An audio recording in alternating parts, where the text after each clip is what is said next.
Let's share my screen.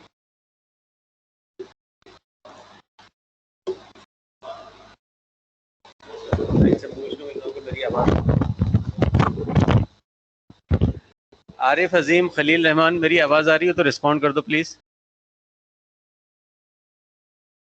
Ji sir आ रही है। आ रही, और ये मेरी स्क्रीन भी विजिबल है तुम लोगों को?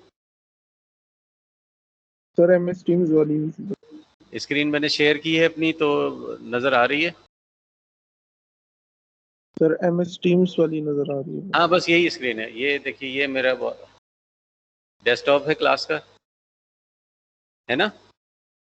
जी सर। ठीक है, बिस्मिल्लाह। तो बात हो रही थी यहाँ पर क्लास में जितने लोग मौजूद हैं, हम लोगों ने यहाँ पर ख़त्म किया था काम, and we were at this sampling. तो सैम्पलिंग होता है कि किसी सीटी सिग्नल को डीटी में कन्वर्ट करना। यहाँ तक हम लोग पहुँच गए थे, फिर बात करनी थी यहाँ से। तो let's start with the new topic which is representation of a सीटी सिग्नल बाई इट्स सैम्पल्स। ठीक है, कैसे रिप्रेजेंट किया जाए किसी कंटिन्यूस, हमारा आपका किसी का वॉइस सिग्नल है, उसको कैसे डीटी में कन्वर्ट किया जाए, उसको सैंपल्स में कैसे ब्रेक किया जाए, उसका क्या तरीकाकार होता है। तो हमारा we are going to start chapter number 7 and it is first article. और उसमें पहला जो इम्प्लीमेंटेशन का मेथड बताया है वो है ये, यानी बजाय कि वो स्विच इस्तेमाल किया जाए जो मुसलसल वाइब्रेट कर रहा हो, एक लम्हे को आकर कनेक्ट होता हो स्विच अपने कॉन्टैक्ट के साथ और फिर ओपन हो जाता है, बजाय इस तरह का स्विच इस्तेमाल करने के, ऐसा स्विच पॉसिबल है नहीं जो जीरो थिकनेस ऑफ टाइम के लिए आकर कनेक्ट हो और फिर ओपन हो जाए। तो फिर हम इस्तेमाल करते हैं मैथमेटिशियंस का एक मेथड जो उन्होंने हमें सजेस्ट किया, और वो ये है, यानी कि the impulse train method of sampling.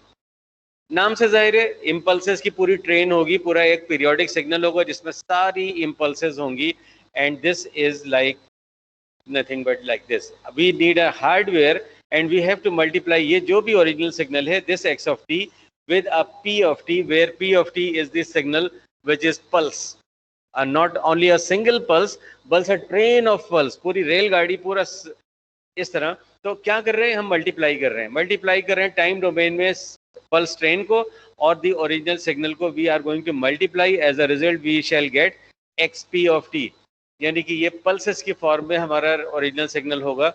और ये जो पल्सेस हैं, अब बात आती है यहां से, ये जो पल्स ट्रेन होगी, ये जो जिसकी हम बात करें, जो हमारा टॉपिक है पल्स ट्रेन सैम्पलिंग, इसमें पल्सेस हैं क्या? ये पल्सेस हैं in time domain, these are a large number, infinity यानी from minus infinity to plus infinity shifted deltas, and they are spaced by a time interval capital T. अब देखो, delta की जगह पर अगर हम रखते हैं जीरो, यानी यहाँ हम रखते हैं, सॉरी एन की जगह पर हम रखते हैं जीरो, तो ये हो जाएगा डेल्टा ऑफ टी ओनली। इसका मतलब है वो इम्पल्स जो ओरिजिन पर हो, इसकी बात कर रहे हैं। जब हम इसमें एन की जगह पर रखेंगे 1, तो ये हो जाएगा delta of T minus T, delta of T minus T, यानी कि टी सेकेंड्स पर स्पेस्ड, ये वाली इस इम्पल्स की हम बात कर रहे हैं, क्योंकि बीच में नेगेटिव है, इसका मतलब पॉजिटिव साइड पर शिफ्टेड। फिर इसी तरह जब n की जगह हम पुट करेंगे यहाँ पर 2, तो ये हो जाएगा delta of t minus 2t, इस वाली इम्पल्स की बात कर रहे हैं, and so on up till infinity positive side पर। और जब हम नेगेटिव वैल्यूज पुट करेंगे, फॉर एग्जांपल -1, तो ये हो जाएगा प्लस, तो t प्लस t का मतलब है हम इस वाली इम्पल्स की बात कर रहे हैं। There are a large number of pulses from minus infinity to plus infinity, and they are spaced with equal interval in time. हर दो के दरमियान जो डिस्टेंस है दैट इज कैपिटल टी। इस सिग्नल से हम मल्टीप्लाई करेंगे अपने सिग्नल को, जो भी हमारा आपका वॉइस सिग्नल है, अगर वॉइस सिग्नल है या डेटा सिग्नल है, जो भी है जिसको हमें सैंपल करना है, तो हमें एज अ रिजल्ट मिलेगा क्या जब हम इन दोनों को मल्टीप्लाई करेंगे, इन दोनों सिग्नल्स को, तो वी शैल गेट दिस। देखिए कैसे, इन तमाम इम्पल्सेस का मैग्नीट्यूड क्या है, 1, ऑल दे हैव मैग्नीट्यूड 1, और हमें पता है 1 से किसी भी चीज को मल्टीप्लाई करें वही एक आंसर मिलता है हमें। फॉर एग्जांपल इस लम्हे at t is equal to -3t, इस वक्त मैग्नीट्यूड है ये रहा मैग्नीट्यूड, ये है तो 1, फॉर एग्जांपल 6 है, फॉर एग्जांपल, तो 6 को जब 1 से मल्टीप्लाई करेंगे तो इसकी जो लेंथ होगी वो 6 हो जाएगी, 6 multiplied by 1 is equal to 6। फिर इस लम्हे at t is equal to -2, इस लम्हे ये वाली वैल्यू है सिग्नल की, अब हम 1 को मल्टीप्लाई करेंगे इस वैल्यू से, फॉर एग्जांपल 10, तो 1 मल्टीप्लाइड बाई 10, अब इसकी जो इम्पल्स की विड्थ है वो सॉरी हाइट है वो 10 हो जाएगी। 1 multiplied by 10 is equal to 10। यहाँ 1 मल्टीप्लाइड बाई 6 था तो multi is equal to 6। Similarly जिस वैल्यू से हम मल्टीप्लाई करते चले जाएंगे। अब एज अ रिजल्ट ये सिग्नल क्या बना? Sampled signal. सैंपल हो गया ये सिग्नल जो कंटिन्यूअस था, ये सिग्नल जो सीटी सिग्नल था। अब ये जो इम्पल्सेस हमें मिल रही हैं ये सारी इम्पल्सेस डिस्क्रीट हो गई हैं। सिग्नल हमारा सैंपल हो गया उस हार्डवेयर के जरिए, माफ करना, इस हार्डवेयर के जरिए हमने दो सिग्नल्स को टाइम डोमेन में मल्टीप्लाई किया। और इम्पल्स ट्रेन सैम्पलिंग, यही अल्फाज में लिखा हुआ है कि हमें एक पल्स ट्रेन जनरेट करनी है और उसे मल्टीप्लाई करना है। As a result we shall get the sampled signal. ये अब ये डॉटेड लाइन को जरा मिटा दिया जाए अगर किसी तरह, तो ये जो हमें इम्पल्सेस मिल रही है ये सारी सैंपल्ड सिग्नल ही तो है। सिग्नल हमारा सैंपल हो गया। तो हम मैथ्स का भी बाज़ औक़ात सहारा लेते हैं आप इलेक्ट्रॉनिक्स में, टेलीकम्युनिकेशन में, पावर में, कहीं भी, कि कैसे अपना टारगेट हासिल किया जाए। टारगेट हमारा ये था सिग्नल को हमने सैंपल करना है, इम्पल्स की फॉर्म में हासिल करना है। और उसके लिए इन्होंने क्या कहा साइंटिस्ट ने कि भाई पल्सेस की ट्रेन जनरेट कर लो, मल्टीप्लाई कर दो। लेकिन अब जरा नोट करने वाली बात है, जो लोग क्लास में हैं और जो लोग ऑनलाइन है वो भी, यार टाइम डोमेन में हमें लग रहा है कि इस ये वाली वैल्यू को तो हमने अचीव कर लिया, नोट कर लिया, रिकॉर्ड कर लिया, लेकिन इस वाली वैल्यू को हमने अचीव कर लिया, लेकिन दरमियान में ये सारी वैल्यूज कहाँ गई? इनका तो नुकसान किया हमने, लॉस हो गई। अब ये दोबारा तो हमें नहीं मिलने वाली, क्योंकि इस लम्हे ये वाली वैल्यू मिलेगी और इस पूरे टाइम इंटरवल के दौरान 0 मिलेगा, कुछ नहीं मिलेगा आउटपुट पर। उसके बाद इस लम्हे हमें ये वाली वैल्यू मिल जाएगी, इस लम्हे इसी तरह इस लम्हे ये वैल्यू मिलेगी, दरमियान की सारी वैल्यूज हमने ज़ाया कर दी। तो क्या अगर कभी हमें ज़रूरत हो कि टाइम डोमेन में दोबारा वो सिग्नल, सीटी सिग्नल दोबारा हासिल किया जाए, एक्स ऑफ टी जो ओरिजिनल सिग्नल था, तो क्या पॉसिबल होगा? सवाल ये आप लोगों से भी है और ज़रा जहनों को खंगालते हैं कि अगर हमारे पास सिर्फ ये इंस्टेंटेनियस ये वाली वैल्यू है, ये वैल्यू है सिग्नल की, ये वैल्यू है सिग्नल की, ये वैल्यू सिग्नल की, लेकिन दरमियान में पूरी इंफॉर्मेशन, यार ये देखो इस तरह का जो कर्व था ये सब ज़ाया हो गया, तो क्या वापस हम इस सैंपल्ड सिग्नल से ये सिग्नल बना सकते हैं? ये आज का सवाल है। और अगर बना सकते हैं तो वेरी गुड। यानी हमने देखो सिग्नल को डीटी बना लिया, डिजिटल बना लिया, डिस्क्रीट बना लिया। अब हम इसको किसी मीडिया पर रिकॉर्ड कर सकते हैं, इस कंप्यूटर की हार्ड डिस्क पर रिकॉर्ड कर सकते हैं, हमारे जो मेमोरी कार्ड्स हैं, यूएसबीज हैं, सारे डिजिटल डेटा हैं, 1010 की फॉर्म में सिग्नल को रिस्टोर करते हैं। ऐसा सिग्नल तो ये स्टोर कर ही नहीं सकते थे एनालॉग सिग्नल, हमने उसको पहले डिजिटाइज कर लिया। अब जब हमें वापस उसको प्लेबैक करना है, क्या करें, कैसे करें? इन सैंपल्ड सिग्नल से दोबारा अपना ऐसा कंटिन्यूअस सिग्नल को दोबारा कैसे हासिल करें, ये आज का सवाल है। क्या कर सकते हैं? ऑब्वियसली कर तो सकते हैं, लेकिन कैसे? थोड़ा सा जहनों पर आज जोर देंगे। ओके, ये जो सिग्नल हमें मिला है sampled signal as a result of this multiplication from P of T and X of T, हमें ये जो सिग्नल मिला है ये है क्या?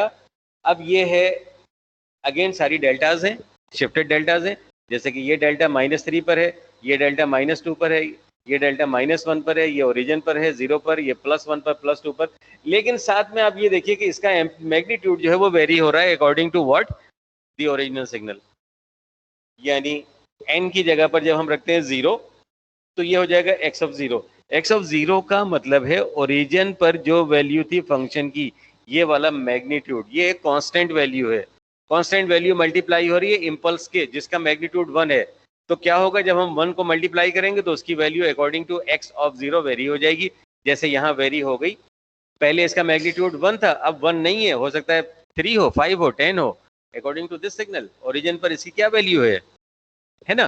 तो हमें क्या मिल रहा है as a result of sampling, as a result of multiplication, हमें मिल रहे हैं बहुत सारी इम्पल्सेस। अगेन उसी तरह देखो, delta of T minus N T, delta of T minus N T यहाँ भी है, लेकिन सिर्फ फर्क ये है कि इनका मैग्नीट्यूड अब वेरी हो रहा है। तो जो सैंपल्ड सिग्नल है पल्सेस की फॉर्म में, जो हमारा message signal x of T है, उसमें इम्पल्सेस उसी तरह हैं जैसे वो पल्स ट्रेन में थी, लेकिन अब उनका magnitude it is varying according to this signal X. उसके सैंपल्स के मुताबिक हमारे सैंपल्ड सिग्नल का जो मैग्नीट्यूड है वो वेरी हो रहा है। आते हैं, x P is an impulse train with the magnitude of the impulses equal to the samples of x of t at interval space by t। यानी आ जाओ पिछले पेज पर वापस जाऊं तो अब जो हमारे सैंपल्ड सिग्नल का मैग्नीट्यूड है हर इम्पल्स का, वो डिपेंड कर रहा है सिग्नल के सैंपल वैल्यूज, जो हमारा ये ओरिजिनल सिग्नल था। अब देखो ना, इनकी जो इम्पल्स की जो लेंथ है वो डिपेंड इस पर कर रही है, ये जो इन्वेलप है जो हमारा ओरिजिनल मैसेज सिग्नल है। अब द स्पेक्ट्रम, टाइम डोमेन में तो हमने देख लिया, जो लोग देर से आए हैं, टाइम डोमेन में तो हमने देख लिया कि हमने सिग्नल का बहुत सारा लॉस किया है, ये पूरा पार्ट हमने जाया किया, ये पूरा पार्ट, यहाँ जो वेरिएशन थी ये जाया हुई, ये वाली वेरिएशन जाया हो गई, ये वेरिएशन जाया हो गई, हर दो इम्पल्स के दरमियान जितना भी पार्ट था सब बर्बाद हो गया। टाइम डोमेन में बज़ाहिर ऐसा लग रहा है, लेकिन अब जरा हम देखते हैं फ्रीक्वेंसी डोमेन में। तो इनके स्पेक्ट्रम्स की बात करते हैं। The spectrum of P of T, जो पल्स ट्रेन था, जो फर्ज करते हैं कि वो पी ऑफ जे ओमेगा है, हालांकि पी ऑफ, बल्कि पीरियोडिक सिग्नल है तो हमें कोएफिशिएंट ए की फॉर्म में लिखना चाहिए था, ए के, लेकिन चलो समझ में आ रहा है कि सिग्नल जो भी है उसका स्पेक्ट्रम की हम बात कर रहे हैं फ्रीक्वेंसी डोमेन में। ये मिलेगा ऐसा। अब आप कहेंगे सर ये कैसा, मतलब कैसे?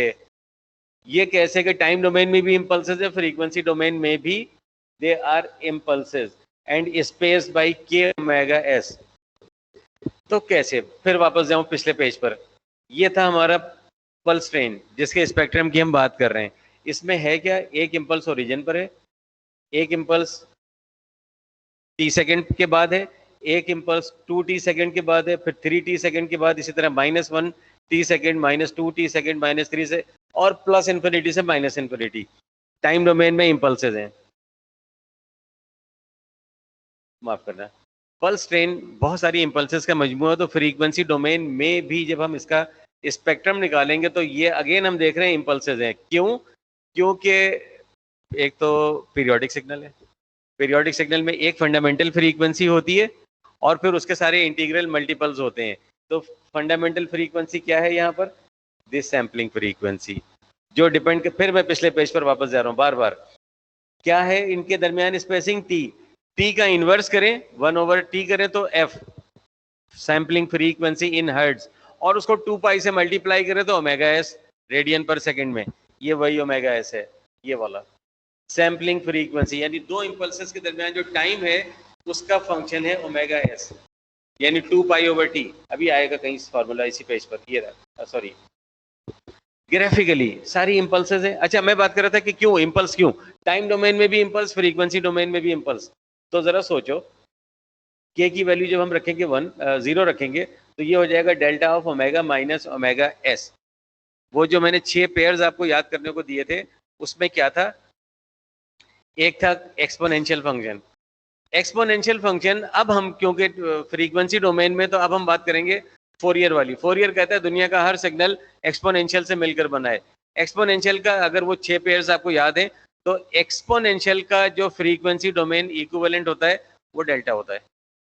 तो इसका मतलब है वो जो बेसिक फंक्शन, ये जो एक बेसिक फंक्शन है, ये एक एक्सपोनेंशियल को रिप्रेजेंट करेगा फ्रीक्वेंसी डोमेन में, और एक एक्सपोनेंशियल का मतलब है वन सिंगल वैल्यू, यानी उसको अगर लिखा जाए मैथमेटिकली तो हम लिखेंगे डेल्टा से।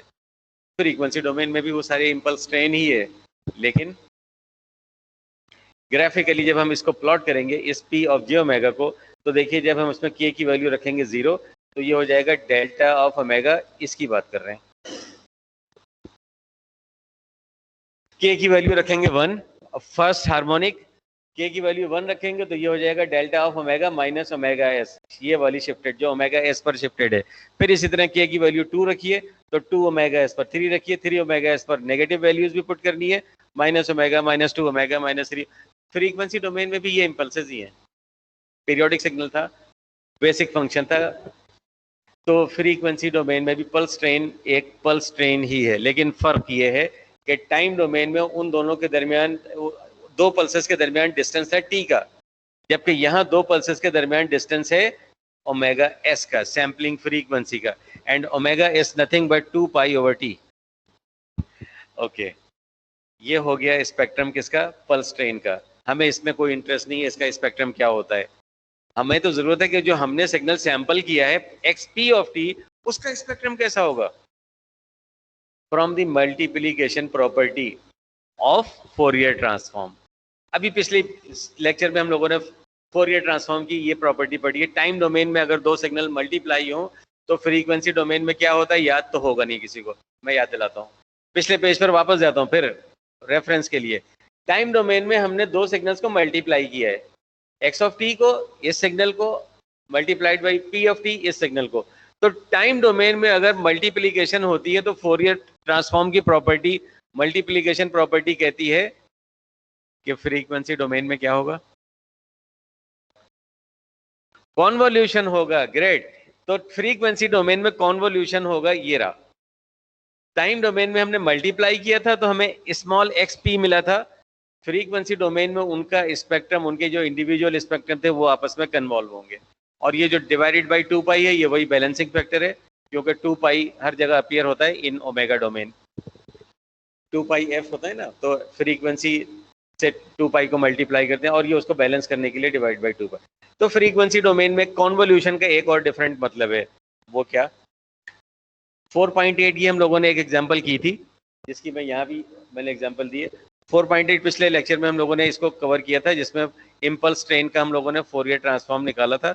Since convolution with an impulse simply shifts the signal. Frequency domain में जब हम कॉन्वोल्यूशन करते हैं उसका मतलब है हम उनके स्पेक्ट्रम को शिफ्ट कर रहे हैं। अब दो सिग्नल हैं, माफ करना, दो स्पेक्ट्रम है, एक ये और एक ये, तो किस पर शिफ्ट होगा, ये वाला स्पेक्ट्रम ये स्पेक्ट्रम इस पर शिफ्ट होगा या ये स्पेक्ट्रम इस पर शिफ्ट होगा। उसका सिंपल क्राइटेरिया किसकी फ्रीक्वेंसी ज्यादा है। तो हमें नजर आ रहा है कि इसकी फ्रीक्वेंसी 0, फिर omega S, 2 omega S, 3 omega S, 4 omega S, 5 omega S up till infinity, इसकी फ्रीक्वेंसी ज्यादा है। जबकि जो हमारा ओरिजिनल सिग्नल है ये एक्स ऑफ जे ओमेगा, तो सैंपल करने के लिए हम लोग जो सैम्पलिंग रेट इस्तेमाल करते हैं वो इससे कहीं ज्यादा होता है। मेरे गले से जो आवाज निकल रही है ना, फर्ज करो इसमें मैक्सिमम फ्रीक्वेंसी 5 किलो हर्ट्ज है। इस 5 किलो हर्ट्ज वाले सिग्नल को सैंपल करने के लिए कम से कम 10 किलो हर्ट्ज का सैम्पलिंग फ्रीक्वेंसी चाहिए। कहीं किसी जगह पढ़ा होगा आपने सैम्पलिंग रेट, नहीं पढ़ा तो ये अगली स्लाइड में ही है। तो कम से कम डबल चाहिए होती है। इसका मतलब है ये लो फ्रीक्वेंसी का स्पेक्ट्रम है और ये तो हमें नजर आ रहा है हायर इनफाइनाइट फ्रीक्वेंसी। तो ये स्पेक्ट्रम यहाँ शिफ्ट हो जाएगा। अब सोचो बहुत ध्यान से सब लोग, जो लोग ऑनलाइन है वो भी और जो मेरी क्लास में इस वक्त मौजूद है वो भी, इसका स्पेक्ट्रम, मेरे आवाज का, आपके वॉइस का जो स्पेक्ट्रम है वो शिफ्ट होगा यहाँ पर। एक फ्रीक्वेंसी 0 पर है, यहाँ शिफ्ट होगा। फिर इसका स्पेक्ट्रम शिफ्ट होगा यहाँ पर ओमेगा एस पर, क्योंकि इस सिग्नल में पी ऑफ जे ओमेगा में एक फ्रीक्वेंसी 0 है, एक ओमेगा एस है, एक 2 ओमेगा एस है। हर फ्रीक्वेंसी कांटेंट पर इसका स्पेक्ट्रम शिफ्ट होता चला जाएगा। तो स्पेक्ट्रम बनेगा क्या, यानी सैंपल्ड सिग्नल का स्पेक्ट्रम क्या बनेगा, इसकी हम बात करने जा रहे हैं, जिससे हमें पता चलेगा हमने जो टाइम डोमेन में बहुत सारा एरिया लॉस किया था टाइम डोमेन में, फ्रीक्वेंसी डोमेन में ऐसा कुछ नहीं हुआ। अब पता चलने वाला है, दिल थाम के बैठिएगा। सैंपल्ड सिग्नल ये रहा, सैंपल्ड सिग्नल का जो स्पेक्ट्रम होगा अब क्या हो जाएगा, इस एग्जांपल को जरा देखिएगा तो उसमें पता चलेगा कि जो स्पेक्ट्रम है वही शिफ्ट होगा हर इस लोकेशन पर के ओमेगा एस पर, जहां जहां इस पर कंटेंट थे, फ्रीक्वेंसी कंटेंट थे, तो हर उस जगह पर हमारे सिग्नल का स्पेक्ट्रम भी शिफ्ट होगा। अब एक एग्जांपल लेते हैं, फर्ज करते हैं कि हमारा ओरिजिनल स्पेक्ट्रम ये है, मेरा वॉइस सिग्नल, आपका वॉइस सिग्नल। फ्रीक्वेंसी डोमेन में देखा जाए तो उसका स्पेक्ट्रम वो है जो हमें सबसे टॉप पर नजर आ रहा है स्लाइड में, एक्स ऑफ जे ओमेगा, नाम से जाहिर है एक्स सिग्नल का स्पेक्ट्रम है। ये है कि पी ऑफ जे ओमेगा। पिछले स्लाइड पर वापस जा रहा हूँ, एक इसका स्पेक्ट्रम है सबसे टॉप पर, एक ये वाला स्पेक्ट्रम है सेकंड ये। अब सैंपल्ड सिग्नल का स्पेक्ट्रम क्या होगा कि जनाब ये जो ओरिजिनल स्पेक्ट्रम है ये एक तो शिफ्ट होगा यहाँ ओरिजिन पर, एक मरतबा शिफ्ट होगा ये ओमेगा एस पर, यही कॉपी पेस्ट होगा 2 ओमेगा एस पर, यही पूरा स्पेक्ट्रम कॉपी पेस्ट होगा 3 ओमेगा एस पर एंड सो ऑन। फिर यही स्पेक्ट्रम शिफ्ट होगा माइनस ओमेगा एस पर, यही पूरा स्पेक्ट्रम कॉपी पेस्ट होगा -2 ओमेगा एस पर, -3 ओमेगा एस पर अप टिल इन्फिनिटी। रिजल्टेंट क्या होगा, ये होगा। यही पूरा स्पेक्ट्रम, यही original spectrum base band signal जिसको हम लोगों ने सैंपल किया है, ये शिफ्ट होगा एक मरतबा 0 पर, ये शिफ्ट हुआ। एक मरतबा शिफ्ट होगा सैम्पलिंग फ्रीक्वेंसी पर, यहाँ शिफ्ट हुआ। एक मरतबा यही शिफ्ट होगा 2 ओमेगा एस पर, ये शिफ्ट हुआ। 3 ओमेगा एस पर ये शिफ्ट हुआ। इसी तरह माइनस हर ओमेगा एस के मल्टीपल पर। और ये डॉट्स यहाँ भी लगे हुए होने चाहिए, शो नहीं किए हैं बुक ने, बहरहाल उनको माफ कर दें, एक मरतबा इन्होंने यहाँ शो कर दिया है। तो इसी तरह ये सारे स्पेक्ट्रम कॉपी पेस्ट हर ओमेगा एस पर होते जाएंगे, नेगेटिव साइड पर भी और पॉजिटिव साइड पर भी। सोचो जरा, टाइम डोमेन में, फिर मैं वापस जाता हूँ पिछले पेज पर। टाइम डोमेन में हमने बहुत सारा लॉस किया था सिग्नल का, ये पूरा पार्ट गायब हो गया था, ये नहीं मिला, ये पूरा पार्ट गायब हो गया, नहीं मिला, ये पूरा पार्ट गायब हो गया। हमें तो ये छोटी छोटी वैल्यूज मिली हैं, इम्पल्सेस मिली हैं, उनकी इंस्टेंटेनियस वैल्यूज। दरमियान में बहुत सारी इंफॉर्मेशन हमने लॉस की है, लेकिन इस ओरिजिनल सिग्नल का जो स्पेक्ट्रम था वो सैंपल्ड सिग्नल के स्पेक्ट्रम में इंटैक्ट मौजूद है, अनचेंज्ड मौजूद है, अनडिस्टॉर्टेड मौजूद है, नहीं कुछ हुआ उसको। इसका मतलब है ये स्पेक्ट्रम अगर हम वापस हासिल करना चाहें इसमें से, सैंपल्ड सिग्नल में से, तो क्या करें? बहुत आसान सवाल है, मतलब उसका जवाब बहुत आसान है।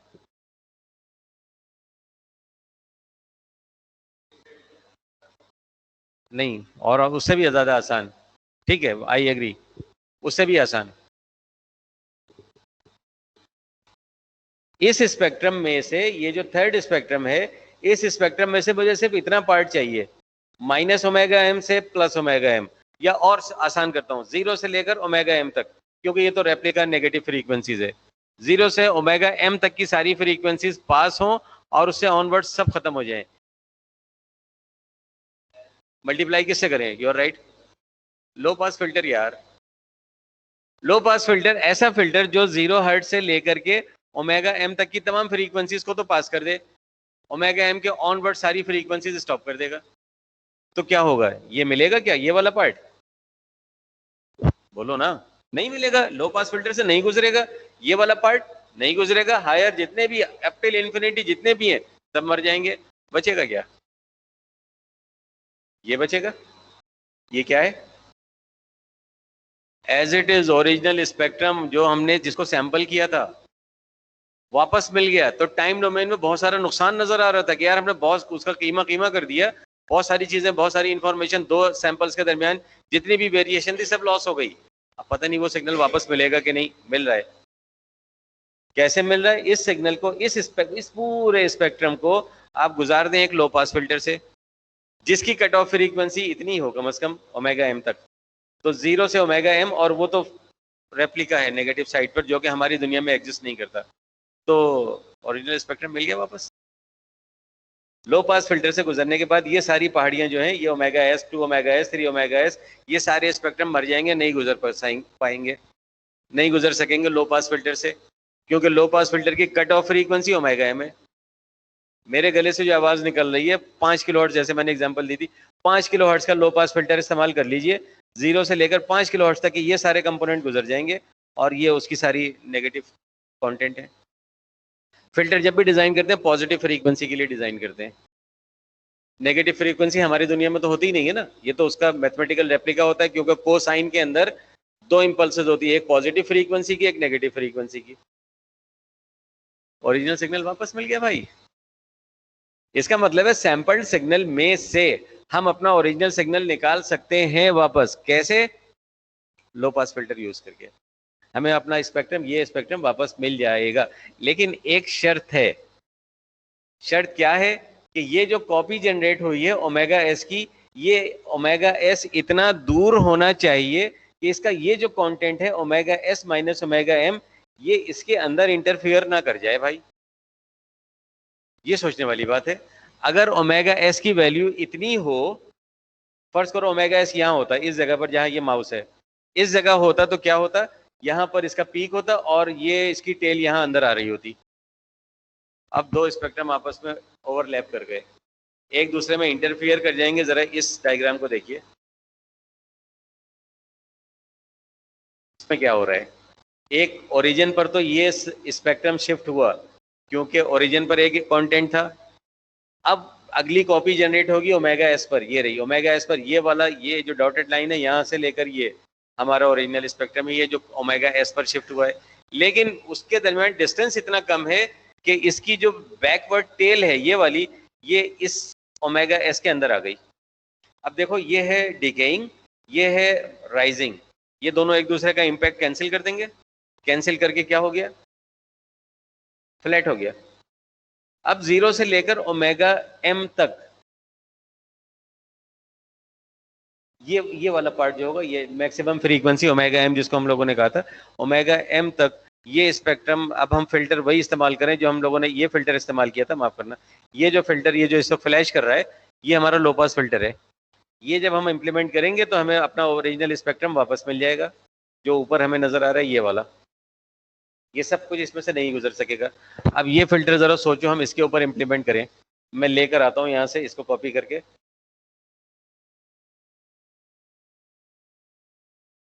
इसको मैंने किया कॉपी और मैंने यहाँ इम्प्लीमेंट किया।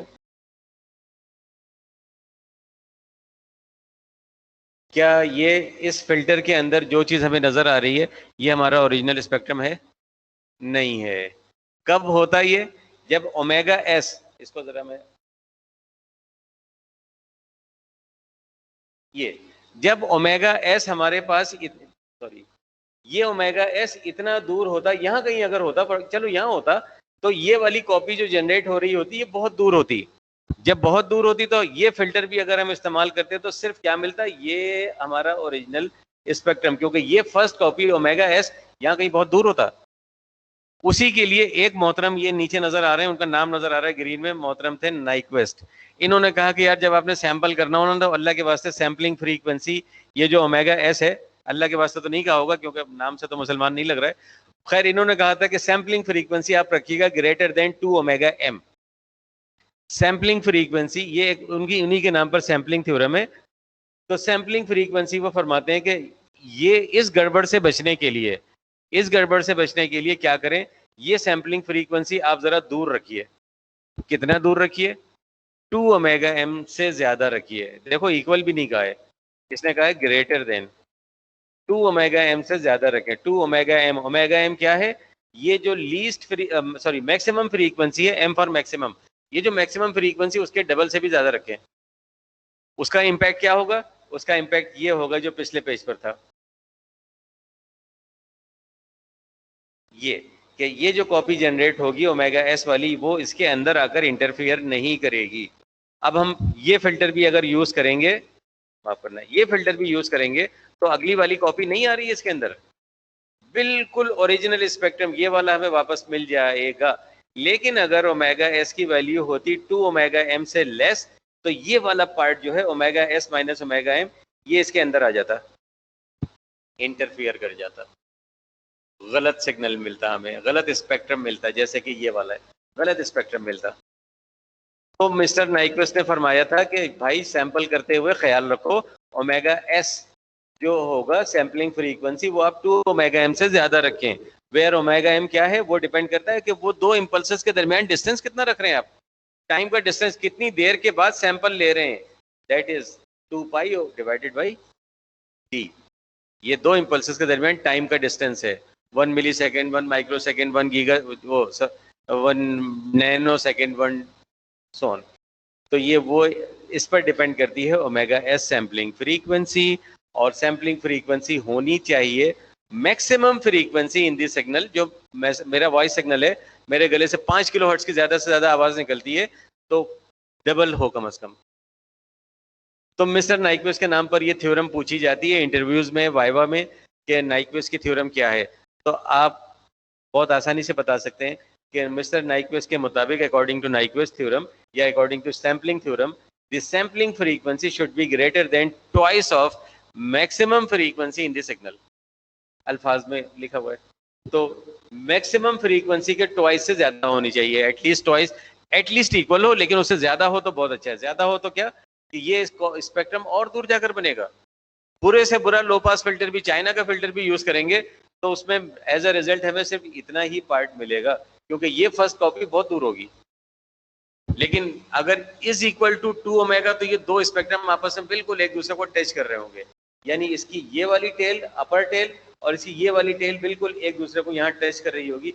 क्योंकि यहाँ से यहाँ तक ओमेगा और फिर यहाँ से यानी यहाँ से लेकर यहाँ तक फिर ओमेगा, तो 2 ओमेगा मिनिमम होना चाहिए आइडियल, और उससे जितना ज्यादा हो वो और अच्छा है। तो कम से कम 2 ओमेगा एम होनी चाहिए, लेकिन नाइक्वेस्ट के मुताबिक इक्वल का निशान नहीं है यहाँ पर, ग्रेटर का ही है, ज्यादा रखो बेहतर है।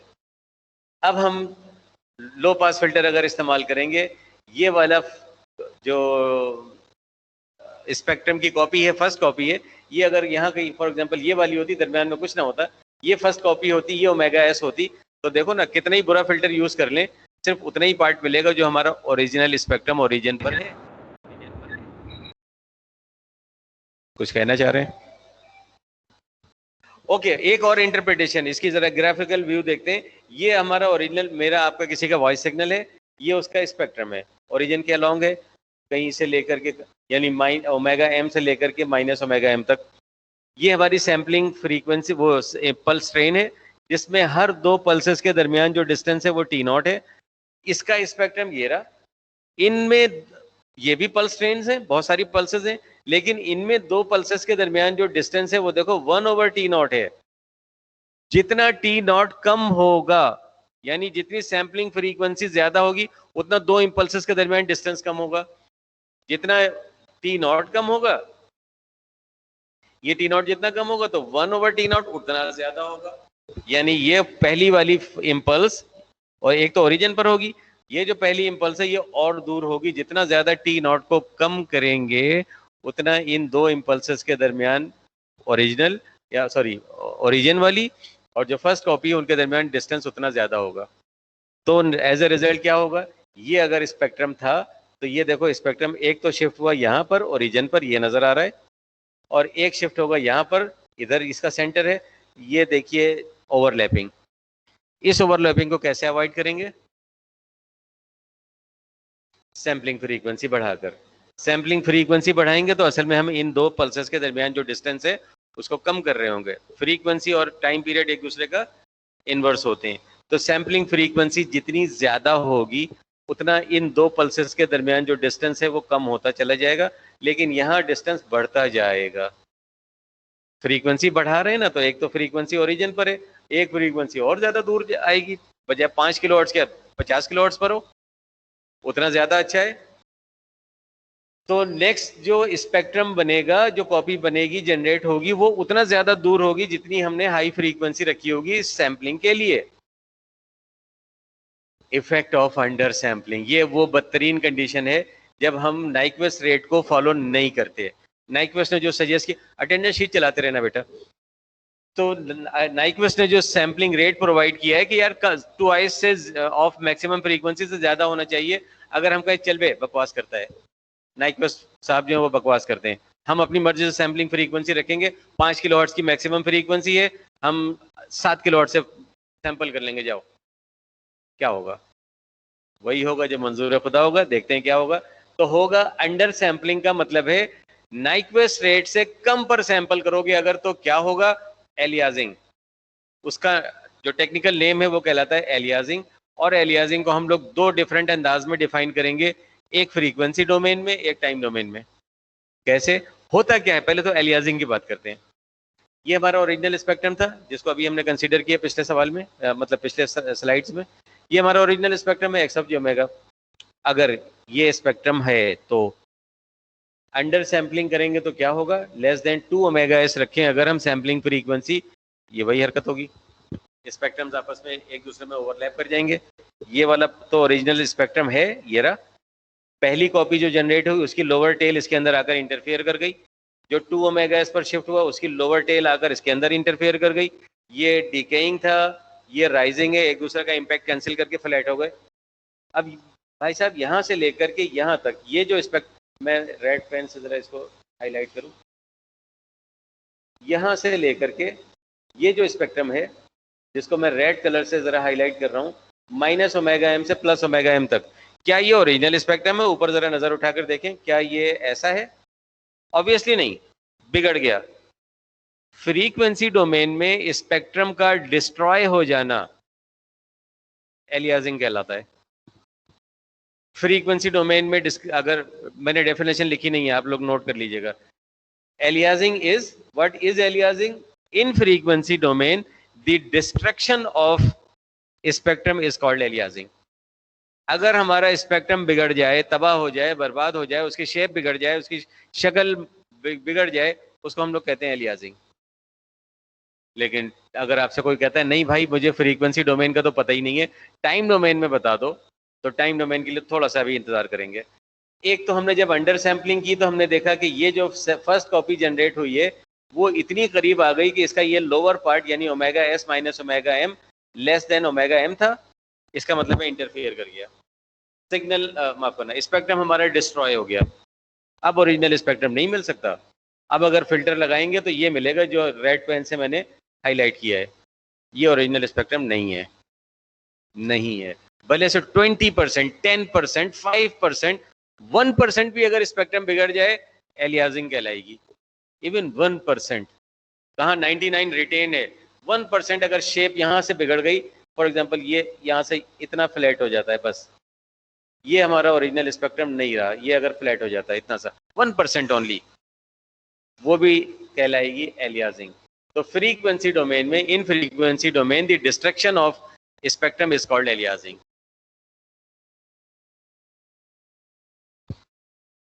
लेकिन मेरे भाई पिछले पेज पर फिर जाऊं, अल्लाह ताला सलामत रखे इस पेज को। पहले मैं ये सारा कचरा हटा दूं, डिस्कार्ड कर दूं इसको। ओके, अंडर सैम्पलिंग का एक तो इम्पैक्ट ये है कि फ्रीक्वेंसी डोमेन में स्पेक्ट्रम डिस्ट्रॉय हो जाता है। लेकिन मेरे भाई ये जो वॉइस सिग्नल जिसकी हमने एग्जांपल लिए, मेरा वॉइस सिग्नल सुबह से मैं कह रहा हूँ, मेरे वॉइस सिग्नल का स्पेक्ट्रम ये है, इसका मतलब ये है कि मेरे गले से आवाज़ 0 हर्ट्ज की भी निकल रही है, उसका मैग्नीट्यूड 1 है, और जैसे जैसे मेरी आवाज़ की में फ्रीक्वेंसीज बढ़ती जा रही हैं अप टिल 5 किलो हर्ट्ज, उसका मैग्नीट्यूड जो वो कम होता चला जा रहा है। इसका मतलब है लार्ज नंबर ऑफ फ्रीक्वेंसीज मेरे गले से इमिट हो रही हैं। एक सिंगल फ्रीक्वेंसी की बात करें, ज़रा काम आसान हो जाएगा, समझना इंटरप्रेट करना आसान हो जाएगा। तो हम लेते हैं केस ऑफ सिंगल साइनोसॉइड। एक सिंगल साइनोसॉइड की बात करते हैं तो एक साइनोसॉइड, एक रियल साइनोसॉइड कोसाइन होता है, क्योंकि इसके अंदर दो एक्सपोनेंशियल्स हैं, एक एक्सपोनेंशियल ओमेगा टी होगी जे ओमेगा टी, और एक एक्सपोनेंशियल होगी minus J omega T divided by 2। अगर ये साइन होता तो डिवाइडेड बाई 2 जे का मतलब है कॉम्प्लेक्स हो गया, इमेजिनरी हो गया। तो हम रियल सिग्नल ले रहे हैं एक सिंगल फ्रीक्वेंसी कोसाइन की, ओमेगा नॉट एक सिंगल फ्रीक्वेंसी है, इसका मतलब है वो 6 पेयर्स में से एक कोसाइन है ना, याद है? इसका स्पेक्ट्रम क्या होगा? ये होगा। अगर किसी को उसकी एक्सप्रेशन याद है तो बता दें, मुझे उम्मीद थी यार। वो 6 पेयर्स याद कर लो प्लीज, 6 पेयर्स हैं सिर्फ फोरियर के टेबल में से। एक है 1 का, एक है एक्सपोनेंशियल का, एक है कोसाइन का, एक है साइन का, एक है एक्सपोनेंशियल, एक डेल्टा का है, और एक वो है कॉम्प्लेक्स एक्सपोनेंशियल कॉजल जिसके साथ यू ऑफ टी लगा हुआ है। सिर्फ 6 मैं कहता हूँ याद कर लो यार।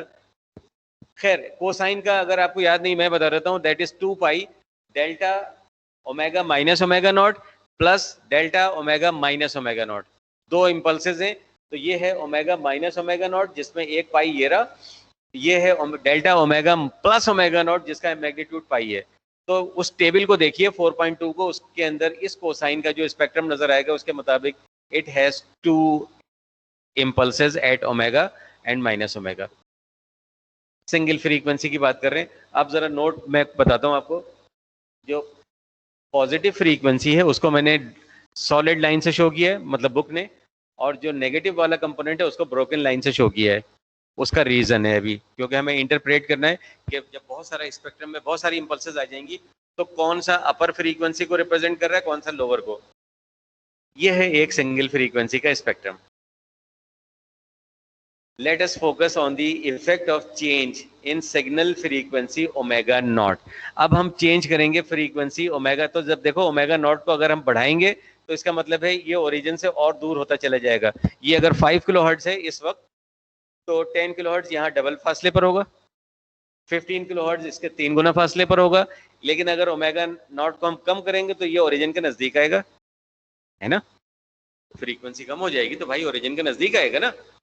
और फ्रीक्वेंसी अगर आप बढ़ाएंगे, ये ओमेगा नॉट बढ़ाएंगे, तो ये जाहिर है ओरिजिन से दूर चला जाएगा। पॉजिटिव वाला जाएगा तो उसके साथ वो नेगेटिव वाला भी जाएगा, वो ब्रोकन वाला। लेकिन अगली लाइन किसी ने नहीं पढ़ी, वाइल जबकि keeping the sampling frequency omega S S fixed. जो हमने सैम्पलर खरीदा, चाइना से हमने इंपोर्ट किया, पता चला कम वक्तों ने ऐसा सैम्पलर दे दिया जिसकी सैम्पलिंग फ्रीक्वेंसी चेंज नहीं हो सकती, फिक्स्ड है। तो omega S sampling frequency fixed है, लेकिन जिस सिग्नल को हमने सैंपल करना है हमारी लैब में, वो जो फंक्शन जनरेटर है जिसकी फ्रीक्वेंसी हम लोग चेंज कर सकते हैं, चेंज ऑफ फ्रीक्वेंसी का इंपैक्ट देखते हैं जबकि सैम्पलर की फ्रीक्वेंसी कांस्टेंट हो। ठीक है, जरा देखो लोग कितने हैं यहाँ पर, 15 लोग अफराद हैं। ठीक है, तो let's focus on the change effect of change of signal frequency on, यानी ओमेगा एस को हम चेंज करते हैं जबकि ओमेगा एस को रखते हैं सैम्पलिंग फ्रीक्वेंसी को कांस्टेंट। अब देखते हैं वो under sampling, over sampling, Nyquist rate और उसके मुताबिक। पहला केस हम लेते हैं कि हमने जो फ्रीक्वेंसी जनरेट की है फंक्शन जनरेटर से वो ओमेगा एस का 1/6 है, यानी मिसाल के तौर पर ओमेगा एस सैम्पलिंग फ्रीक्वेंसी अगर 60 किलो हर्ट्ज है तो हमने फंक्शन जनरेटर से 10 किलो हर्ट्ज जनरेट किए, 1/6। ये है ओमेगा नॉट यानी कि 10 किलो हर्ट्ज, ये है -10 किलो हर्ट्ज। यही स्पेक्ट्रम है, एक सॉलिड लाइन से पॉजिटिव वाला, एक ब्रोकन लाइन से नेगेटिव वाला, ये वाला है। और जो हम लो पास फिल्टर इस्तेमाल करेंगे उसकी cut off frequency omega S by 2 है, जो सैम्पलिंग फ्रीक्वेंसी उसका हाफ।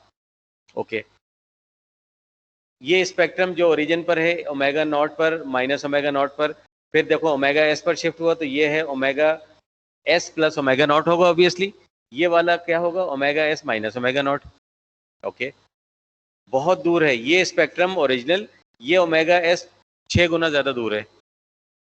तो लो पास फिल्टर अगर हम इस्तेमाल कर रहे हैं ये वाला डॉटेड लाइन वाला, तो हमें सिर्फ ये दो चीज़ें मिल रही हैं, ये दो हमारा ओरिजिनल स्पेक्ट्रम है। स्पेक्ट्रम बर्बाद हुआ, हाँ या नहीं? नहीं हुआ।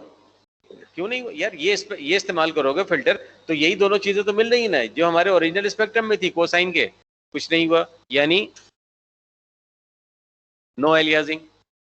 लो पास फिल्टर लगाया हमने, हमें हमारे यही दो, माफ करना, यही दो इंपल्सेस मिल गए जो हमारे ओरिजिनल स्पेक्ट्रम था। एक देखो ओमेगा नॉट पर था, एक माइनस ओमेगा नॉट पर था, कोई एलियासिंग नहीं हुई, कोई सिग्नल डिस्ट्रॉय नहीं हुआ, आई मीन कोई स्पेक्ट्रम डिस्ट्रॉय नहीं हुआ, स्पेक्ट्रम बर्बाद नहीं हुआ। इसका मतलब है टाइम डोमेन में भी सिग्नल बच गया। आइए टाइम डोमेन में देखते हैं। सिग्नल की फ्रीक्वेंसी है 10 किलो हर्ट्ज, सैम्पलिंग फ्रीक्वेंसी है 60 किलो हर्ट्ज। मिस्टर नाइक्वेस्ट ने फरमाया था तकरीबन ट्वाइस से ज़्यादा होनी चाहिए। तो सिग्नल की 10 किलो हर्ट्ज है तो कितनी होनी चाहिए थी? 20, ऑब्वियसली कम है, 20 से थोड़ा सा ज़्यादा, थोड़ा सा क्या, ये तो बहुत ज़्यादा है, 60 किलो हर्ट्ज है। अच्छा, ये हमारा ओरिजिनल सिग्नल है 10 किलो हर्ट्ज वाला, यस। इसको हमने जब सैंपल किया तो ये इम्पल्सेस मिली, ये यहाँ बनी हुई है। बिहेवियर देखो बड़ा अच्छा वाजे नजर आ रहा है, ये डॉटेड लाइन जो नीचे बनी हुई है, नजर आ रहा है कि इन इम्पल्सेस को अगर आप जोड़ेंगे लो पास फिल्टर से गुजारेंगे तो बिहेवियर हमें यही मिलेगा। ये कौन है? रिकंस्ट्रक्टेड सिग्नल, लो पास से गुजरने के बाद, लो पास फिल्टर से गुजरने के बाद ये जो सिग्नल है, और इस सिग्नल को, इस हार्ड वाली लाइन को इस डॉटेड लाइन को कंपेयर कर लो, सेम है, बिल्कुल सेम है। इसलिए कि ये हमें मिली, ये सिर्फ इम्पल्सेस, ये इम्पल्सेस, ये सब नहीं मिला था, हमने लो पास फिल्टर से गुजारा, सिग्नल रिकंस्ट्रक्ट हो गया और नजर आ रहा है कि ये वाला signal original signal is same as the reconstructed signal. Time domain में वेव फॉर्म भी ओरिजिनल मिल रही है। अभी एलियासिंग की डेफिनेशन नहीं है, टाइम डोमेन में डेफिनेशन बताता हूँ मैं, लेकिन हमें नजर आ रहा है यहाँ पर। अच्छा, जब तक एलियासिंग नहीं हुई, जिस सिग्नल को हमने सैंपल किया था वही सिग्नल वापस मिल रहा है। ओके, हैप्पी, मतलब बहुत खुशी की बात है। दूसरा केस लेते हैं, सैम्पलिंग ओरिजिनल फ्रीक्वेंसी हमने अब ट्वाइस बढ़ा दी। कुछ कहना चाह रहे हैं तो ठीक है, वरना माइक डिसेबल कर लें।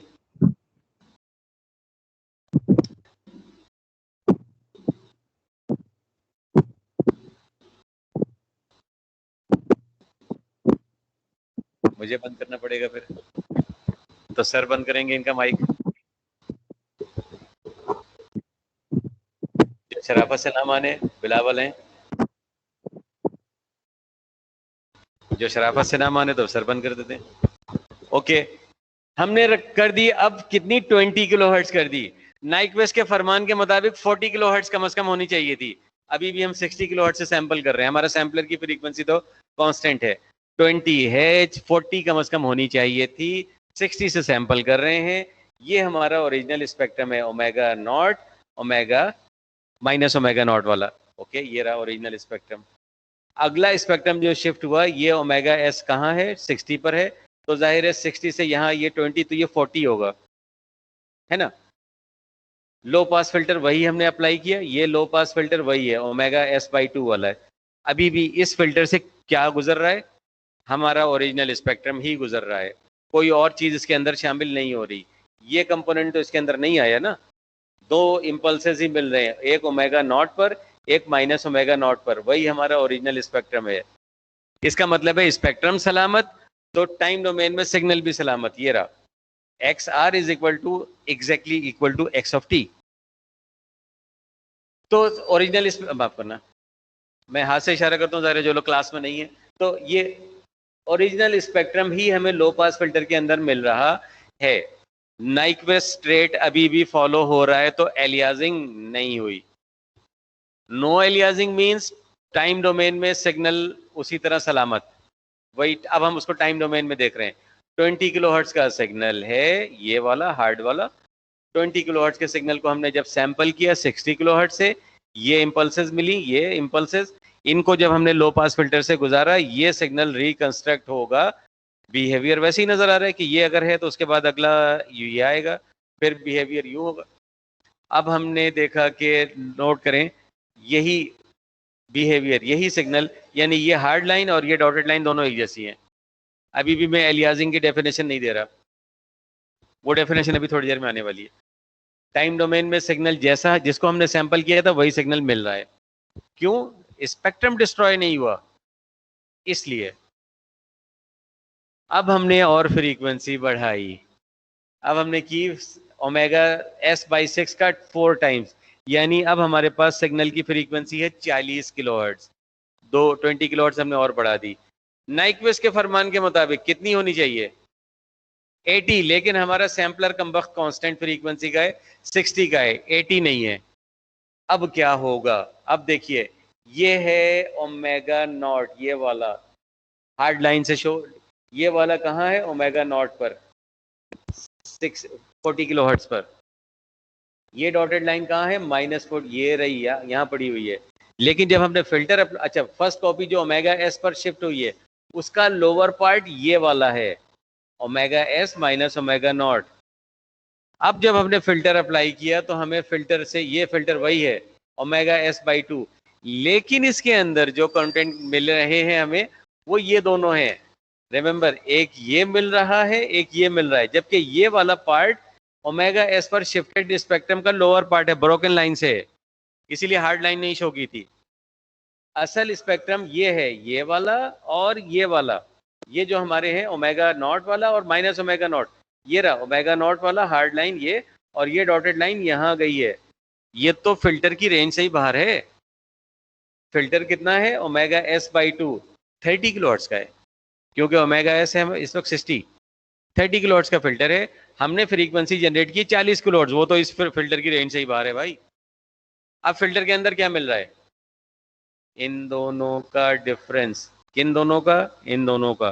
फिल्टर के अंदर जो हमें फ्रीक्वेंसी मिल रही है वो इनका डिफरेंस है, और वो 20 किलोहर्ट्ज है। हमने ओरिजिनल किस सिग्नल को सैंपल किया था भाई, 40 किलोहर्ट्ज को, नजर आ रहा है यहाँ लिखा हुआ है 40 किलोहर्ट्ज का सिग्नल क्या मिल रहा है, 20 किलोहर्ट्ज रिकंस्ट्रक्टेड सिग्नल, ये वाला। इसको हमने सैंपल किया, लेकिन अब देखो ये बिहेवियर, ये इम्पल्स है, तो ये बिल्कुल वैसे ही नहीं है जो अभी पिछली स्लाइड में गुजरा था। ये स्पेक्ट्रम, ये सिग्नल हमें मिलेगा रिकंस्ट्रक्ट होकर आफ्टर लो पास सिग्नल। क्या ये हार्ड लाइन और ये डॉटेड लाइन सेम है, नहीं। इसका टाइम पीरियड यहाँ से स्टार्ट करें तो यहाँ पर है, लेकिन इसका टाइम पीरियड यहाँ से लेकर यहाँ तक है। इतने टाइम पीरियड में इसके 2 साइकिल्स बन रहे हैं, फ्रीक्वेंसी डबल है। क्या मतलब हुआ, as a result of de sampling, sampling का जो रिवर्स काम हमने किया है, लो पास फिल्टर से गुजारा है, डी सैम्पलिंग के नतीजे में जो हमें सिग्नल मिल रहा है वो गलत मिल रहा है। 40 किलोहर्ट्ज का सिग्नल हमने सैंपल किया था, मिल रहा 20 किलोहर्ट्ज का है, गलत सिग्नल मिल रहा है। This is the definition of aliasing in time domain. लिख लीजिए, to get a pseudo signal as result of de sampling, to get a pseudo, PSUDO, pseudo गलत झूठा, to get a pseudo signal as a result of de sampling, de sampling बीच में hyphen, as a result of de sampling is called aliasing. और bracket में लिख लेना in time domain, क्योंकि frequency domain में एलियासिंग का मतलब था destruction of the spectrum, time domain में एलियासिंग का मतलब है डी सैम्पलिंग के नतीजे में गलत सिग्नल का मिलना। हमने सैंपल किया, देखिए इस स्लाइड पर है, हमने सैंपल किया 40 किलोहर्ट्ज के सिग्नल को, डी सैम्पलिंग करने के बाद हमें क्या सिग्नल मिल रहा है, ये 20 किलोहर्ट्ज का, इन दोनों का डिफरेंस मिल रहा है। तो ये तो झूठा सिग्नल है, ये सिग्नल तो हमने सैंपल नहीं किया था, सूडो है, गलत है, एक गलत आइडेंटिटी मिल रही है। और बढ़ाते हैं, ये उसी की डेफिनेशन, इसको देख लेना, और बढ़ाते हैं भाई, 5 ओमेगा एस बाई 6 कर दिया, यानी ओमेगा एस बाई 6 का 5 गुना, 50 किलोहर्ट्ज का सिग्नल हमने जनरेट किया फंक्शन जनरेटर से। नाइक्वेस्ट कहता है कम से कम 100 किलोहर्ट्ज से सैंपल करो, कम से कम 100, उससे ज्यादा ग्रेटर का निशान था, कम से कम 100, चलो हम इक्वल भी लेते हैं, 100 किलोहर्ट्ज सैंपल कर किससे रहे, 60 से, तो 50 के ट्वाइस से कहीं कम है, 100 किलोहर्ट्ज होना चाहिए था नाइक्वेस्ट के मुताबिक, हम 60 से सैंपल कर रहे हैं। वही हमने कहा ना बकवास करता है नाइक्वेस्ट, हमने कहा ठीक है हम तो 60 से करेंगे, जाओ हमारी मर्जी, चला लो मर्जी अपनी। ये है ओमेगा, ये वाला हमारा ओरिजिनल स्पेक्ट्रम, ये वाला है, ये और ये जो ओमेगा एस पर यहाँ शिफ्ट हुआ था उसका एक हायर कंपोनेंट ये रहा और लोअर कंपोनेंट ये रहा।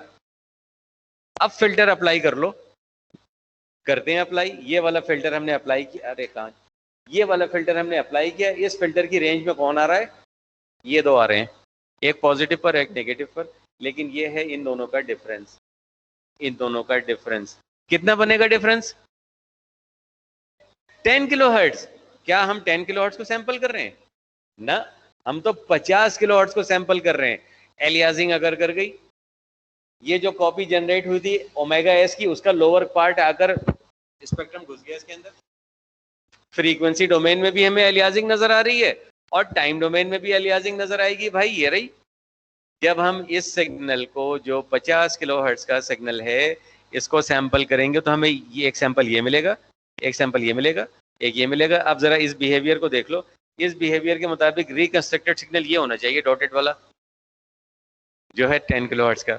हमने 10 किलोहर्ट्ज का तो सैंपल ही नहीं किया था भाई, 10 किलोहर्ट्ज कहाँ से आया, गलत सिग्नल आया, झूठा सिग्नल आया डी सैंपलिंग से, सूडो सिग्नल आया, एलियासिंग। फ्रीक्वेंसी डोमेन में ये एलियासिंग थी कि ये स्पेक्ट्रम इसके अंदर घुस गया था, ओवरलैप डिस्ट्रॉय कर दिया था इसने, और टाइम डोमेन में हम देख रहे हैं as a de sampling we get a pseudo signal. ये है फ्रीक्वेंसी टाइम डोमेन में एलियासिंग, और ये हमारा काम सैम्पलिंग का आज खत्म होता है।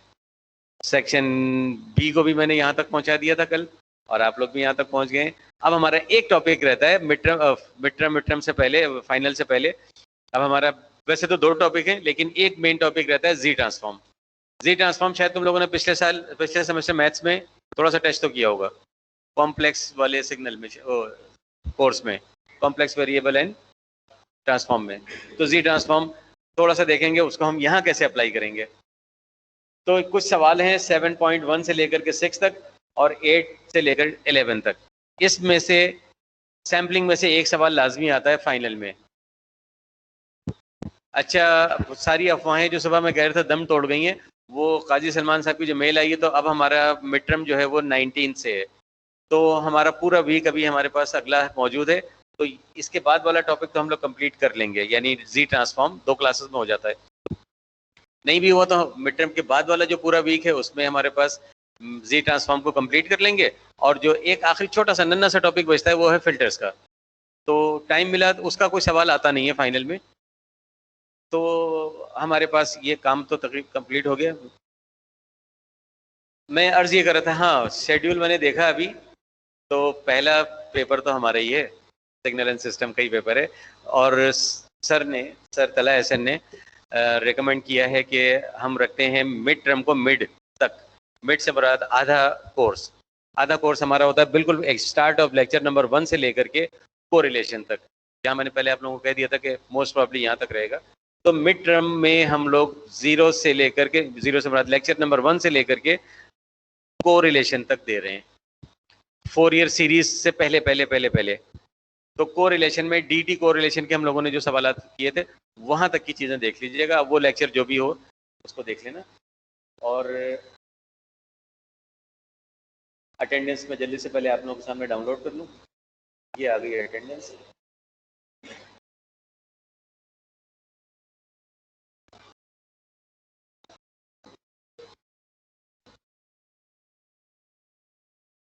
अच्छा, अब एक चीज और। अच्छा भाई, जो लोग ऑनलाइन बैठे हैं ये देख लो, तुम लोगों की अटेंडेंस है। जो लोग ऑनलाइन है इसमें जिसका नाम भी एक दफ़ा भी अपीयर हो गया तो वो मैं उनकी अटेंडेंस का जिम्मेदार हूँ।